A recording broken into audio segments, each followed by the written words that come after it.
Hi guys, it's me Maryong. Welcome back to Maryong's Vlog.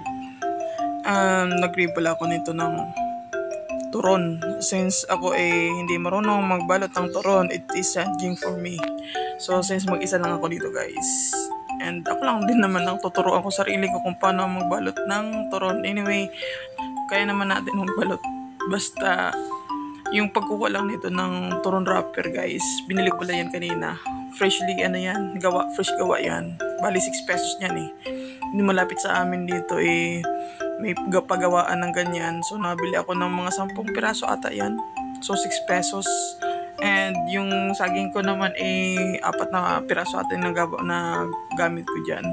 Yung saging pala dito is tag 25 pesos ang kilo. Nung nakaraang araw ano ko na yan, ginawa ko na yung nilagang saging yan. So naisipan ko naman na maggawa ng turon. So alam nyo ba na yung saging na yan ginawa kong tatlong hiwa. Tapos nung una hindi ko pa nga makapag-decide kung ano mong gagawin ko kasi may mga wrapper. Yung wrapper kasi yung iba damage. So ginawa ko sabi ko what if patuhin ko na lang. So 2 wrappers tapos 2 hiwa din ng saging, which is mali pala guys. So ayun, nakagawa nga ako ng siguro mga 2 siguro na tigda-2. Tapos may natira pang 2 o 3 ganyan. May natira pa dyan na wrapper. So sinabi ko isa na lang din sila. Isang turon, isang hiwa ng saging sa isang turon wrapper. Tapos yung pangdikit ko yan is tubig lang. Hindi ko na nilagyan guys ng sukal kasi matamis na yan. And masyado tayong sweet person kaya less muna tayo sa sugar. Matamis na yung saging kasi ripe na siya. Hindi pa naman siya overripe, ripe na siya. And then yan, inapos ko na rin siyang pag nakatatlo pala ako. Tapos yung decide ko isa na lang din. 2 ba yan, 3? So I'm not sure. Sorry lang.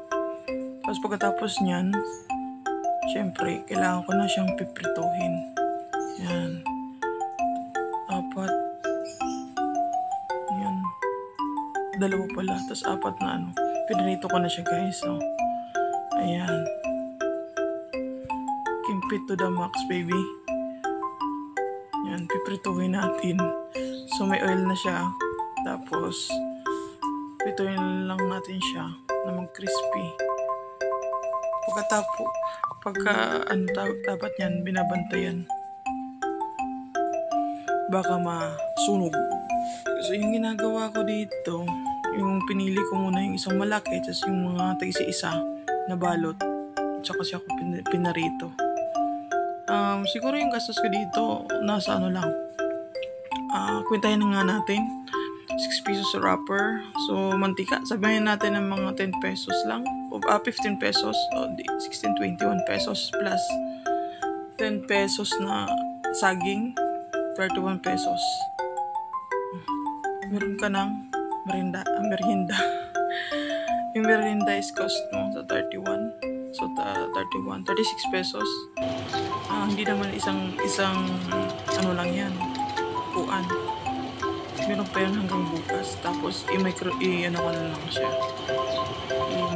ko na lang para hindi na siya piprituin uli.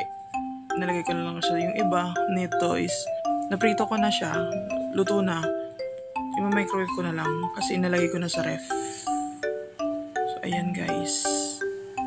2 lang yung nakaan ko niyan. Busog na ako Sarap. Tsaka alam naman natin kapag pinarito yan, yung wrapper kasi mamantika.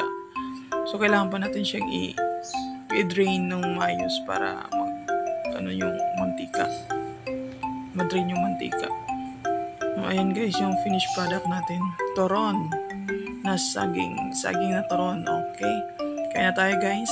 Try natin. Crispy. Ang sarap. Try nyo din. Turon. Tinuruan ang sarili mag-wrap ng turon. Yan lang guys. Maraming salamat. Bye-bye.